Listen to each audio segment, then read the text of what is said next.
tal? Buenas tardes, bienvenidos a Costa Rica Noticias. Hoy, domingo 9 de mayo, yo soy Elki Méndez y estaré con ustedes durante estos 30 minutos con un repaso informativo de lo más destacado este fin de semana. Recordarles a ustedes que nos pueden seguir en Facebook en Cinar Costa Rica Noticias y puede dejar sus comentarios en @CinarNoticias. Vamos de inmediato con la información.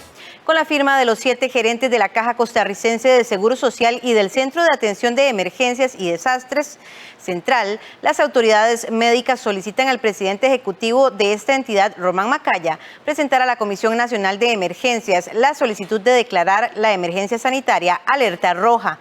La necesidad surge tras el colapso que ha sufrido la salud pública por el incremento de casos positivos de COVID-19 que han llevado a la sobresaturación hospitalaria. Según información de la Caja, la meta institucional para la ocupación de camas con pacientes de COVID-19 en cuidados intensivos era de 359, cifra que fue superado desde el 27 de abril pasado. Desde ese día, la cantidad de pacientes con coronavirus que requieren ser atendidos en cuidados intensivos no ha dejado de aumentar, llegando el pasado sábado sábado 8 de mayo a una cifra de 435 pacientes, un número muy superior a la meta, significando el 121% de ocupación habilitada. Estas cifras, aunadas a la cantidad de pacientes con SARS-CoV-2 que esperan una cama en UCI para ser atendidos, preocupa a las autoridades y consideran inminente la declaración de alerta roja en Costa Rica.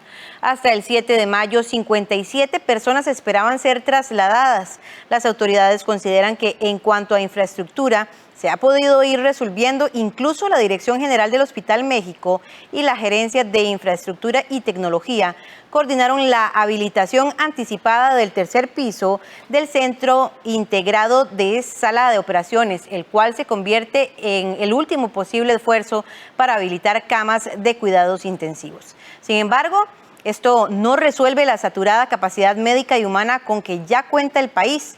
Ante esta solicitud, la Comisión Nacional de Emergencias y el Ministerio de Salud y autoridades de la Caja sostendrán un encuentro para valorar la necesidad de declarar la alerta roja este lunes. Según el presidente ejecutivo de la entidad, para declarar alerta roja es necesario también tener claras las acciones concretas de contención y mitigación. Está comprometiendo esto la oportunidad y el nivel de atención que le podemos ofrecer a nuestros pacientes que llegan a los hospitales. Esto es una realidad que la institución no ha vivido en sus 80 años de historia, que 1 de cada 5 camas, de todas las camas que existen en la Caja, esté ocupado por un paciente de una única enfermedad, en este caso de COVID-19.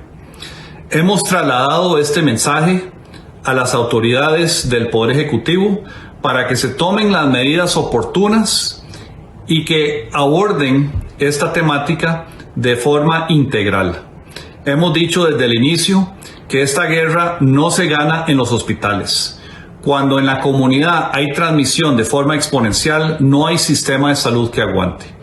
Y en ese sentido, también aprovecho para hacerle un llamado a la ciudadanía de que tomemos conciencia de los días que estamos viviendo, de la complejidad de esta crisis y por favor no divulguen teorías de la conspiración que lo único que hacen es minar la respuesta país que es necesaria para abordar esta pandemia. Gobierno y sectores nacionales sostuvieron encuentros durante 2 días para encontrar nuevas salidas a la crisis sanitaria que vive el país. Tras la preocupante situación sanitaria que vive el país, autoridades de gobierno y representantes de 6 sectores de nuestro país sostuvieron encuentros virtuales este viernes y sábado. La idea fue encontrar acciones conjuntas que permitan resolver la crisis que vive Costa Rica por el aumento de casos positivos de COVID-19. Informamos que este lunes 10 de mayo, representantes del gobierno sostendrán una reunión de seguimiento con 6 distintos sectores como parte del trabajo conjunto para desarrollar acciones que permitan desacelerar la velocidad del contagio del virus y aliviar la saturación hospitalaria que está causando el COVID-19. Esta reunión participarán personeros del sector salud y de respuesta a emergencias, así como de jerarcas del sector económico y social, en las reuniones con sectores como cultura, empresariado, turismo, deportes, la Conferencia Episcopal y la Alianza Evangélica. Y es un seguimiento a las líneas de trabajo conjunto que se empezaron a examinar ayer sábado y también el viernes anterior. Del mismo modo, recordamos a la población que en la región central, que está compuesta por 45 cantones, a partir de mañana rige y durante todo el mes de mayo la restricción vehicular sanitaria por placas entre semana. Como se recuerda, el horario de circulación es de 5 de la mañana a 9 de la noche en esos 45 cantones y llamamos a observar esta restricción para evitar inconvenientes y para colaborar con las autoridades sanitarias en la tarea de disminuir la velocidad del contagio por el COVID-19. En el encuentro se presentaron más de 20 propuestas que pretendían una apertura controlada de los comercios nacionales hasta las 9 de la noche, pero que sean vigilantes de la seguridad sanitaria. De estas propuestas estuvo la apertura de nuestros negocios hasta las 9 de la noche. También se habló el tema de la vacunación. Necesitamos que se agilice el tema de la vacunación. Por lo tanto, se habló de una donación de vacunas de parte del gobierno de Estados Unidos al de Costa Rica.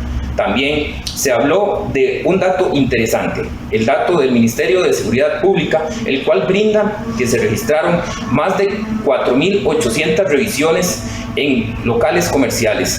De estas, el 94,5% de estos locales cumplieron los protocolos, lo cual habla muy bien del comercio en Costa Rica, el cual sí cumple las medidas y protocolos emitidos por el Ministerio de Salud. Entre otras cosas, los sectores solicitaron al gobierno reducir el pago de patentes e impuestos municipales al 50% para sostener la economía comercial que ha sido azotada por la pandemia. Las restricciones de la región central, que incluían un cierre total de las entidades que no son de atención pública y de primera necesidad, llegaron hasta este domingo 9 de mayo. De momento, el gobierno no ha confirmado que las mismas permanecerán esta semana. Siempre en esta misma información, la Unión Médica Nacional hizo eco de la solicitud de los gerentes de la Caja para declarar la alerta roja en nuestro país. Presidente Carlos Alvarado, hemos llegado a uno de los momentos más difíciles en los servicios de salud del país. Ya estamos saturados. El crecimiento de contagios, el crecimiento de hospitalizaciones en los hospitales y el crecimiento en las unidades COVID y el uso de camas UCI ya se saturó. Señor presidente, asuma hoy su liderazgo y dígale al pueblo costarricense cuáles son las medidas que este gobierno va a tomar para resolver esta situación tan angustiante para los costarricenses, tan angustiante para los trabajadores de la salud que han estado ahí desde hace más de 14 meses sosteniendo esta pandemia que ya hoy se convierte para el país. Salga, señor presidente, dígale a los costarricenses cuáles son las medidas que este gobierno va a tomar en este momento tan difícil para el país. Las autoridades de salud y el Ministerio de Cultura incluyeron dentro de las listas de excepciones para la restricción vehicular sanitaria a todas aquellas personas que asisten a presentaciones artísticas y culturales con la carta de permiso. Estas personas pueden trasladarse y con la presentación del comprobante de compra o reservación previa. Esta medida surge como parte de un esfuerzo compartido por generar espacios seguros, tanto de las personas trabajadoras del arte y la cultura, como de los administradores de los establecimientos que ofrecen estas actividades. Deberán asegurar que el comprobante contenga al menos la siguiente información: nombre y dirección del establecimiento autorizado, fecha de la actividad, hora nombre de la actividad. Las personas deberán portar su comprobante tanto de forma impresa como en formato digital para mostrarlo a las autoridades correspondientes en caso de ser requerido durante la restricción vehicular diurna. Los servicios permitidos son los cines, autoeventos, teatros, conciertos o presentaciones artísticas y culturales. De inmediato hacemos una pausa comercial y ya venimos con más información.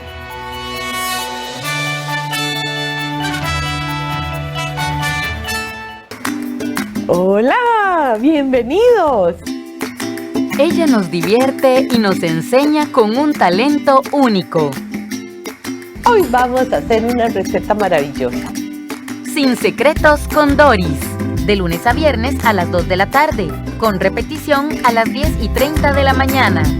En 13, Costa Rica Televisión. Nos adentramos en el abismo de las drogas y la violencia de Los Ángeles, California. Esta semana en RT Reporta, Infierno en el Primer Mundo. Miro hacia atrás cada 10 segundos. Cada 10 segundos. Uno no puede andar por aquí relajado como si todo fuese bien. Lunes 10 de mayo, 9:30 de la noche. Por 13, Costa Rica Televisión.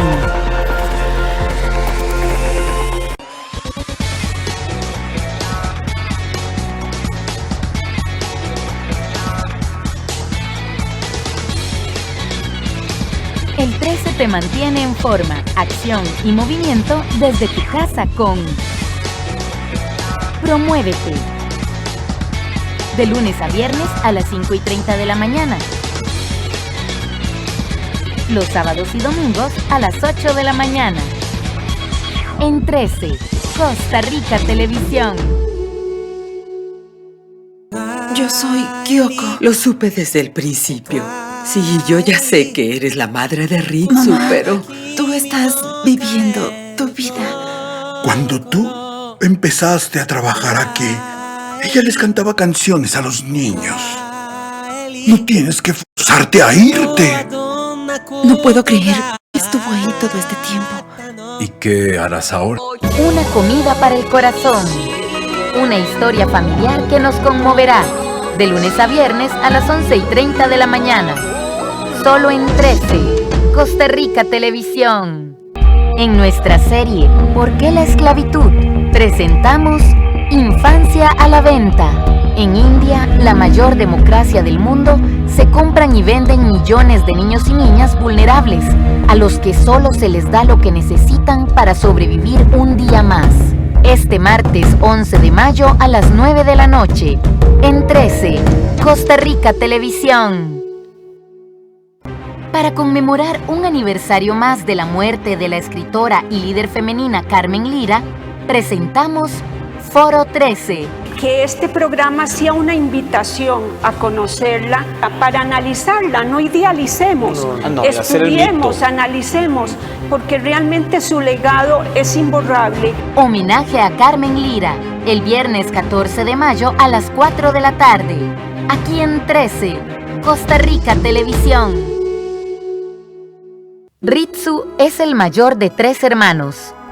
¿Cancerígeno? Cuando su madre es hospitalizada debido a una enfermedad, él debe hacerse cargo de ellos. Encárguense de este desorden y yo les haré algo de cenar. Así, él va descubriendo el maravilloso mundo de la cocina, pero todo empieza a complicarse cuando descubre que es adoptado. Aun cuando Kyoko y tú no están conectados por sangre, también eres el niño precioso de Kyoko, así como Shirade y Kanade. Una comida para el corazón. Una historia familiar que nos conmoverá. De lunes a viernes a las 11:30 de la mañana. Solo en 13, Costa Rica Televisión. Ahora vamos de inmediato a las informaciones internacionales y este espacio lo hemos destinado para hacer una entrevista que nos permita entender un poco mejor qué es lo que sucedió con el cohete Long March 5B producido, fabricado y lanzado al espacio por China. Así que vamos a darle la bienvenida a Adolfo Chávez, quien es coordinador del Laboratorio Espacial del Tecnológico de Costa Rica, quien nos explica un poco y nos pone en perspectiva lo que ocurrió durante estos días que nos mantuvo con mucho suspenso sobre lo que podría ocurrir con su caída a la superficie terrestre. De hecho, se hablaba incluso de la posibilidad de que cayera en cualquier región de nuestro planeta, pero que no tendría gran importancia ni riesgo, pero nos puede explicar mejor don Adolfo. Así que buenas tardes, le damos la bienvenida a Costa Rica Noticias. Muy buenas tardes, un gusto estar por acá y un gusto poder realizar las explicaciones técnicas. Don Adolfo, empecemos por lo primordial. ¿Qué es lo que ocurre? Se dice que en décadas no había ocurrido algo como esto. ¿Qué pasa con este cohete chino que hace que de una forma descontrolada descienda a la Tierra?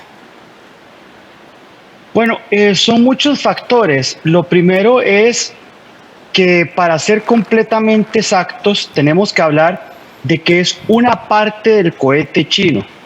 Cuando los cohetes son lanzados al espacio, para que el cohete funcione de manera adecuada y para ser completamente eficiente, cuando una parte del cohete deja de ser utilizada, esa parte se desecha y después va a otra parte y otra parte. Entonces, por eso ustedes ven que el transbordador espacial tenía un tanque central y otra parte de cohetes y solo el transbordador llegaba al espacio. Prácticamente todos los cohetes hacen uso de estas etapas y cada una de las etapas es desechada. Lo que estuvo en órbita por un tiempo fue la segunda etapa del cohete chino. De hecho, este lanzamiento fue un lanzamiento muy importante para China y en general desde el punto de vista internacional, porque es el lanzamiento de la primera etapa de la Estación Espacial China, porque China quiere ser independiente desde el punto de vista de estaciones espaciales y está lanzando su estación al espacio.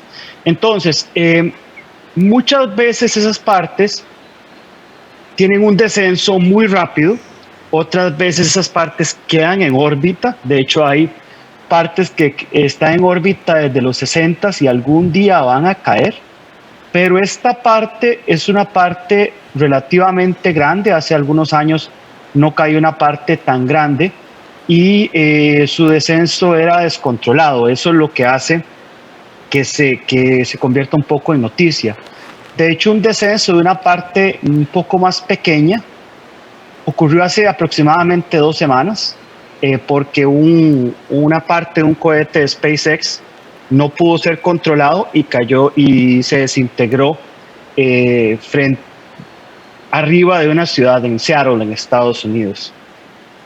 Hay otra cosa que es importante.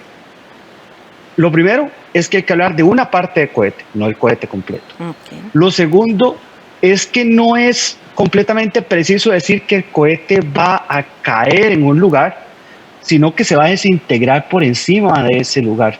Porque vamos a ver, cuando estos cohetes están en órbita sobre la Tierra, en una órbita baja, o sea, a punto de caer en la Tierra, su velocidad es de más de 7 kilómetros por segundo. Cuando golpean la atmósfera, o sea, más o menos son unos 150, 100 kilómetros sobre la superficie terrestre, la cantidad de partículas es tal que hace que la mayoría se desintegre. Entonces son pedazos muy, muy pequeños y que no representan ningún peligro, prácticamente ningún peligro, los que van a caer al suelo y usualmente caen en el océano. Entonces, sí, realmente lo novedoso, o sea, lo que pasó, que no pasa todo el tiempo, es que este cohete era relativamente grande, algunas toneladas, y que evidentemente no se iba a desintegrar todo, sino que se iba a desintegrar la mayoría. De hecho, nosotros con el proyecto Irazú tuvimos un caso relativamente similar en el sentido de que sabíamos que Irazú iba a desintegrarse en la atmósfera, pero por ser un dispositivo tan pequeño, aproximadamente 1 kilogramo y de 10 por 10 por 10 centímetros, sabíamos que todo el satélite se iba a desintegrar y no iba a representar ningún peligro. Don Adolfo, sobre esta información que usted nos brinda y que me parecía muy interesante también leer, el tiempo que tarda, tal vez para que podamos entender un poco más sobre datos e informaciones que no estamos acostumbrados a manejar, a conocer y que sean parte de nuestra cotidianidad. La parte de cohete que se desprende y que logra bajar a la superficie viajaba alrededor de 27.600 kilómetros por hora. Usted me corrige. ¿Cómo podemos nosotros dimensionar esta velocidad y la distancia que existe entre donde estaba y la Tierra para que tardara tanto que tardó? Porque nos tuvo en suspenso durante mucho tiempo. Sí, vamos a ver, no es que estaba cayendo, no es que estaba aproximándose a la Tierra, sino que estaba dando vueltas alrededor de la Tierra.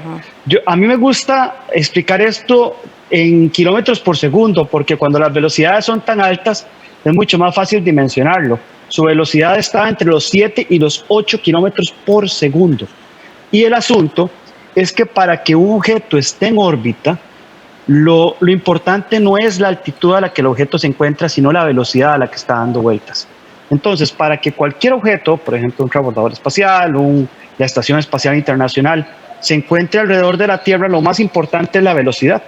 Entonces, la velocidad de este objeto era importante porque era la última etapa que ponía la primera etapa de la Estación Espacial China en el espacio. Como esta etapa no tiene propulsión, este objeto, que fue como quien dice el último empujón, tenía que subir prácticamente hasta el lugar donde la Estación Espacial China iba a quedar en el espacio. Por eso es que quedó en una altitud que lo hizo dar vueltas alrededor de la Tierra. Pero su órbita inicial aproximadamente es una órbita elíptica que tenía como punto más alejado de la Tierra 250 kilómetros alrededor de la Tierra y punto más aproximado de la Tierra 150 kilómetros alrededor de la Tierra. Entonces, si uno se imagina que el cohete está dando vueltas alrededor de la Tierra, si la Tierra está por acá, entonces llega un punto donde está 250 kilómetros, otro punto donde está 150 kilómetros y sigue dando vueltas. Pero debido a la perturbación de las partículas, la altitud del cohete, del pedazo de cohete, va bajando y va bajando y va bajando. Y en realidad no es que se está acercando, sino que está dando vueltas, pero cada vez que da vueltas va perdiendo un poquito de energía y por eso va cayendo hasta el punto en que cae. Pero como da vueltas prácticamente en menos de 90 minutos, le daba una vuelta a la Tierra, era prácticamente imposible predecir a dónde iba a caer, porque la cantidad de perturbaciones es muy impredecible, porque el pedazo de cohete va dando vueltas de manera descontrolada, y una diferencia de, por ejemplo, 7, 10 minutos podía hacer la diferencia entre estar en Costa Rica y estar en Europa, ¿verdad? Entonces, eso hace que la caída sea tan impredecible, pero en realidad lo que está pasando es que está dando vueltas alrededor del planeta. Precisamente, bueno, me genera todavía más curiosidad lo que usted nos cuenta y es parte de lo que le iba a preguntar ahora. ¿Cómo suponían o cómo prever dónde posiblemente podía caer? Quiere decir que entonces el que haya caído en el Océano Índico es una sorpresa para cualquiera porque no se sabe. Incluso, bueno, en Costa Rica ayer a finales del día se alertó un poco también a las autoridades de aviación y de la Comisión Nacional de Emergencias porque había un riesgo de que cayera en territorio costarricense. Quiere decir que lo hubo siempre, como pudo haberlo en cualquier lugar del planeta. Sí, vamos a ver, el riesgo es muy bajo, es muy, muy bajo. Lo que no se sabe es a qué altitud el cohete va a estar. O sea, si cuando pasa por Costa Rica iba a estar a 200 kilómetros o a 180 o a 170, pero el asunto es que el punto, como le dije, la órbita es una órbita elíptica y hay un punto en que se acerca más a la Tierra y otro punto en que se aleja más de la Tierra. Cuando estaba pasando por Costa Rica, era el punto de la órbita donde está más alejado del planeta, y el punto donde estaba más cerca del planeta empezaba aproximadamente en el lugar donde cayó, que fue el Océano Índico, y Australia, Nueva Zelanda. Entonces, desde ayer a mediodía o tal vez menos, sabíamos que el riesgo de que pasara algo en Costa Rica era prácticamente nulo, ¿verdad? Desde el punto de vista de la dinámica orbital. Lo que se conoce es por encima de qué lugar va a pasar, porque la trayectoria desde el punto de vista de la proyección sobre el mapa de la Tierra es muy predecible. De hecho, se puede predecir con días de anticipación. Lo que era muy difícil de predecir es qué tan rápido iba a caer. Eso era lo que era difícil de predecir. Y de hecho en esto fue muy interesante porque una semana y media después de las noticias del radar de Leo Labs en Costa Rica, justamente el radar de Leo Labs era uno de los instrumentos más precisos y más importantes para determinar con precisión la posición de este pedazo de basura espacial. Don Adolfo, una última pregunta, tal vez para que podamos tener una pequeña ilustración en nuestra cabeza, una explicación técnica pero simple. ¿Qué es lo que ocurre con todas estas partículas de la parte del cohete al ingresar a la atmósfera que se desintegran y cómo logran percibir su caída ¿cómo podríamos nosotros visualizar o imaginar su caída en el Océano Índico? Sí, bueno, vamos a ver, si ustedes han visto películas o cosas de cuando la gente está volviendo a la Tierra desde el espacio, ustedes han visto que cuando se está acercando uno a la atmósfera, usualmente hay un punto donde la cápsula o el cohete se calienta a miles de grados Celsius. Y de hecho, el transbordador espacial tenía una protección en la parte de abajo, que es una cierta cantidad de material negro, como cuadros, que protegían al transbordador de ese calor, que es el reingreso de la nave espacial a la atmósfera o en la cápsula cuando está reingresando. De hecho, el calor que esa cápsula tiene es semejante a la superficie del Sol. Entonces, lo que pasa con la gran mayoría de partes que están reingresando es que se desintegran. Igual que los cometas que nosotros, y los meteoritos que nosotros vemos, ¿verdad? En noches de lluvia de estrellas y cosas por el estilo, es exactamente el mismo efecto.